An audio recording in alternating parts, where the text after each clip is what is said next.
Hello! Welcome back. నేను మీ ప్రతిభ. ఎలా ఉన్నారు అందరూ? నేనైతే చాలా బాగున్నానండి. మీరు బాగున్నారని అనుకుంటున్నాను. ముందుగా మన ఛానల్ ఎవరైతే సబ్స్క్రైబ్ చేయలేదో వాళ్ళు సబ్స్క్రైబ్ చేసుకోండి ఫ్రెండ్స్. ప్లీజ్ సపోర్ట్ కూడా చేయండి నాకు. అండ్ ఈరోజు ద బెస్ట్ టాపిక్ అండి ఇది. అందరూ కాశీ వెళ్దామని అనుకుంటాము, కానీ అక్కడికి వెళ్ళలేని వాళ్ళ కోసం మన విశాఖపట్నంలోనేనండి ఇది. చోడవరం మండలం ముత్తూర్తి అనే విలేజ్లో ఉంది ఇది, ఈ టెంపుల్ అనేది. ఈ టెంపుల్ ఏంటంటే సంగమేశ్వర స్వామి ఆలయం. చాలా బెస్ట్ టెంపుల్ అండి, నిజంగా నేనైతే మర్చిపోలేను. ఇది కాశీ ఉంది కదండి, కాశీ తర్వాత ఇది రెండో కాశీగా ఇదంటండి. ఇది ప్రయాగ నది. మూడు వైపుల పచ్చని కొండలు, వాటి మధ్య ప్రవహిస్తున్న మూడు పాయాలు. నిజంగా అండి ఎంత బాగుందంటే టెంపుల్ అనేది నాకు చాలా నచ్చింది. అండ్ మేము ప్రతి సంవత్సరం వెళ్తాము. ఇక్కడ కనుమ నాడే వెళ్తున్నాము ఇక్కడికి. ఎంత ఇదంతా శివుడి గుడి. ఆ ముందున రెండు అమ్మవార్ల గుడి కూడా ఉన్నాయి, అవి కూడా చాలా బాగున్నాయి. నిజంగా ఎంత బాగా చేశారంటే అంటే దాన్ని డెకరేషన్స్ కానీ తర్వాత తయారు చేసే విధానం మాత్రం చాలా బాగుంది. మా పెద్దోడైతే నిజంగా ముక్కుపొడక అమ్మవారిలాగా సినిమా చూసి వాడు ముక్కుపొడక అమ్మవారిలాగా ఉందమ్మా అనేసి అనేవాడు. కానీ చూసారు కదా ఈ ప్లేస్ అంతా. నిజంగా అండి ఇక్కడ మనము నదిలో కానీ స్నానం చేస్తే మనకి ఉన్న కష్టాలు కానీ పాపాలు కానీ ఏవైతే అంటాం కదా, పలానా దగ్గరికి వెళ్తే మీ కష్టాలు పాపాలు పోతాయి అనేసి, ఆ విధంగా ఇక్కడ కానీ చేస్తే చాలా మంచిదండి.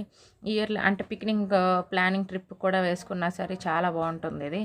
నాకైతే చూసారు కదా అదంతానండి నది. అక్కడేని స్నానం చేయాలండి. అక్కడ స్నానం చేసిన తర్వాత టెంపుల్లోకి వెళ్ళి మొత్తం మనకి ఇష్టం మన ఆలయం మొత్తం చూసుకోవచ్చు. కానీ చాలా బాగుంటుందండి. ఫస్ట్లోని ఆ వాటర్ దగ్గరికి వెళ్ళననేసి నేను అన్నాను, అంటే చల్లగా ఉన్నది వాతావరణం, నేను వెళ్ళను అనేసి అంటే ఫస్ట్ పట్టుకునేసరికి చాలా భయపడ్డాను. తర్వాత మాత్రం వేడిగా ఉంది. నేను 1 అవర్ 2 అవర్స్ వరకు మరి అక్కడి నుంచి రాలేదు. మా హస్బెండ్ నుంచి తిడుతున్నారు, రా నువ్వు జలుబు చేసిందంటే ఉండలేవని.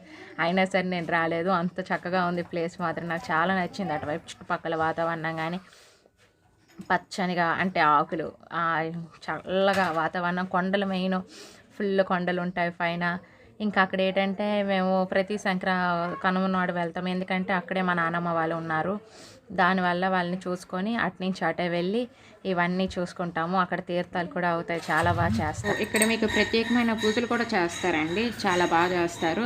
చూసారు కదా లోపల శివుడి గుడి ఎలా ఉందో అనేది. అండ్ అన్నిటికన్నా మెయిన్ ఇదేంటంటే ఇది త్రివేణి సంగమం అండి. మొత్తం 3 నదులు పాయాలి. ఇది అంత దీనిగా ఉంటుంది. చూసారు కదా 3 నదులు పాయాలంటే ఏ విధమైనది. అండ్ ఇక్కడ మనం స్నానం చేసుకొని దర్శనం చేసుకుంటే చాలా మంచి జరుగుతుంది. అంటే ఇయర్కి ఒక్కసారి వెళ్ళినా బాగుంటుంది, అంత బాగుంటుంది, అంత మంచి జరుగుతుంది మనకి. అండ్ అందుకే దీన్ని సంగమేశ్వర స్వామి ఆలయం అని అంటారు. మొత్తం గుడి టెంపుల్ మొత్తం చూడండి, చుట్టూ ఏ విధంగా ఉంది అనేది మొత్తం చూడండి. ఆ ముందే 2 అమ్మవారి గుళ్ళు కూడా ఉన్నాయి, చాలా బాగుంటాయి అవి కూడా. మీకు వీడియో పెడతాను అది కూడా. అండ్ చూసారు కదా ఏ విధంగా ఉందనేది మొత్తం వీడియో మొత్తం చూడండి ఒకసారి.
చూసారు కదండి ఎంత అందంగా ఉందో ప్రదేశం. మీరు కూడా ఒకసారి వెళ్ళి అందరూ హ్యాపీగా ఎంజాయ్ చేయండి.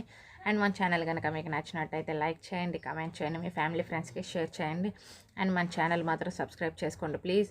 నిజంగా చాలా మంచి వీడియోస్ ఇంకా అప్లోడ్ చేస్తున్నాను. మన గంట సింబల్ కూడా కొట్టండి. And thank you so much. ఇంకెన్నో యూస్ఫుల్ వీడియోస్తో మళ్ళీ మీ ముందుకు వస్తాను. Thank you so much and bye.